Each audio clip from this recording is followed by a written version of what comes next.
Hello everyone, today I'm going to be talking about material science, more specifically polymers, which includes woods and plastics. So first of all, what are polymers? Polymers are larger human chains of separate molecules.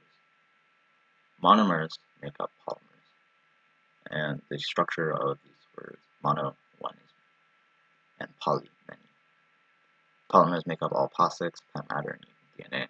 Longer polymers are hard to break down and will get tangled, which will increase or decrease physical and material properties depending on the structure of the polymer. Longer polymers will get tangled, therefore harder to break down. Woods are an example of natural polymers with a heavy emphasis in material science, while plastics are synthetic polymers. This diagram kind of explains differences between monomers and polymers. Monomers are much smaller and make up polymers. Polymers connect these monomers together, and they are usually all hydrocarbons, meaning they make up of carbon and hydrogen atoms. Woods in material science.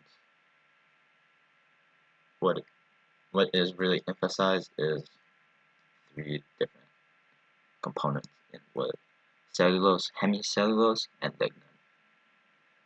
Cellulose provides the strength and rigidity of woods, while hemicellulose acts like a glue to keep the substance together, to keep its form, while finally lignin binds the wood fibers together. Cellulose and hemicellulose can be classified as both just cellulose. As seen in the diagram, they are different parts though, even though they're still very similar. Inside the plant cell, you have the cell wall. Cellulose is in the very middle. It is basically what forms the long strands in wood. Hemicellulose coats the cellulose, while the lignin combines and binds the wood fibers together. Here we have a diagram of timber on the molecular level. Timber is a polymer made of cellulose, which is a type of monomer. Glucose makes up cellulose. Below that, we have a diagram of a glucose molecule. It has OH hanging off of the hydrocarbon center. OH is hydroxy, and alone it is called hydroxide. It is very reactive and also a functional group. Polymers in of themselves are functional groups, and they help support carbon backbones. If they're put in organic molecules, if these functional groups, hydroxy, keto, carboxylic acid, amino group, and acid group, if they are put in organic molecules, they become more reactive. When a hydroxy group and an extra hydrogen get separated, they make water. This is called dehydration synthesis, but it can also make a substance called ether. Biological enzymes catalyze during dehydration synthesis and are used to combine sugar groups. 2-glucose equals what is called a dimer, while 3 is a trimer. Polymer is just multiple monomers. On the right, we can see what a dimer is. It is cellulose, and cellulose is just essentially a long strand of glucose. Dehydration synthesis can make new cellulose. So when water goes away, the remaining oxygen bonds to other carbon, the water is dispersed and the cellulose forms. Next, we have plastics. Plastics have several different properties. There are first two different kinds of plastics that react to temperature differently. They are thermosets and thermoplastics. Thermosets, they strengthen when cured but form almost permanent bonds and cannot be reversed. An example of thermoplastics is like superglue or epoxy, which is uh, a, a different type of superglue that can cure in shorter amounts of time. Thermosets, they form strong cross-link bonds, covalent bonds between polymer chains, and they remain hard when heated. On the other side, we have thermoplastics. PLA, polyvinyl acetate, is an example of thermoplastic. They are temperature dependent, so their plasticity changes depending on the temperature.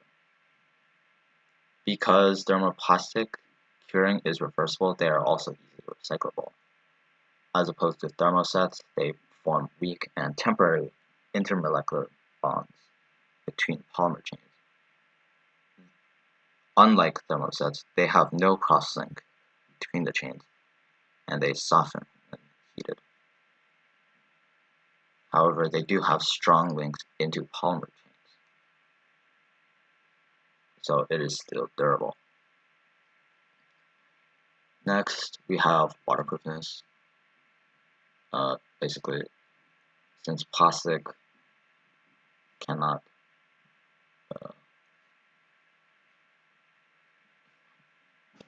be attached by water, there are no polar ends on plastics, so therefore water can't really get into the plastic and take it apart. This relates to biodegradability, as unlike wood, so basically cellulose and glucose, wood degrades over time because it gets taken apart by bacteria that feed off of organic material. Plastic has no organic material, so bacteria can't really take apart the water and sugar in natural fibers like wood. We also have polymers in a more natural sense, fatty acids. This diagram down here shows the molecular composition of a fatty acid called glycerol.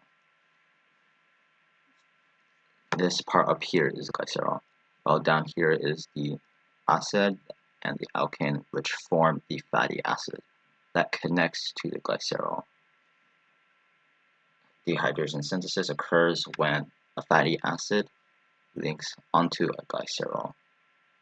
It can allow two other fatty acids to connect, and it does not allow for water to bond anywhere in the alkane section. Thus, oils and fatty acids are non-soluble in water, but also are biodegradable. On the glycerol molecule, we can see 3 hydroxy groups. However, on a fatty acid, we have an oxygen and 1 hydroxy group. So therefore, only 2 fatty acids can be allowed to connect onto a single glycerol. Different oils have different lengths in the alkene or carbon chain. So basically, the longer an alkane is, the stronger the fatty acid is. Next, we have what are called hydrocarbons. We have 3 different types: an alkane, an alkene, and alkyne. Essentially, what sets these hydrocarbons apart are their bonds. If a hydrocarbon has single bonds, it's an alkane. Double bonds, it's an alkene. And triple bonds, it's an alkyne. They also have special IUPAC nomenclature, which is the standard nomenclature used in chemistry and biology. From 1 to 9, we have meth, eth, pro, bu, pent, hex, oct, nono, and dec. In the middle, we have an example of protein. As you can see, it has double bonds around the central carbon, therefore it is an alkene.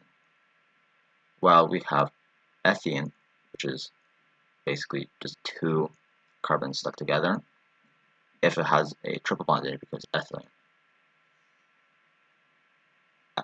The compound acetylene is an alkyne because it has a triple bond.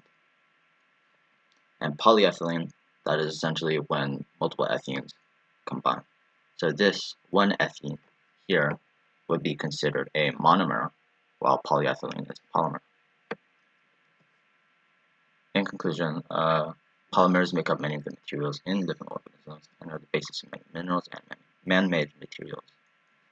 Many different kinds of polymers with different uses and their pros and cons exist in our world and have their various applications. Polymers are just one aspect of material science, and those in this field need to consider cost effectiveness in product development, considering strength, durability, toughness, etc. The main takeaway of this video is just to be aware of material science in engineering, STEM and CT overall. Plastics, both natural and synthetic polymers, are used widely. And so I hope you enjoyed this video. Don't forget to like and subscribe, and if you have any questions, comments, or concerns, leave a comment down below. Again, thank you for watching.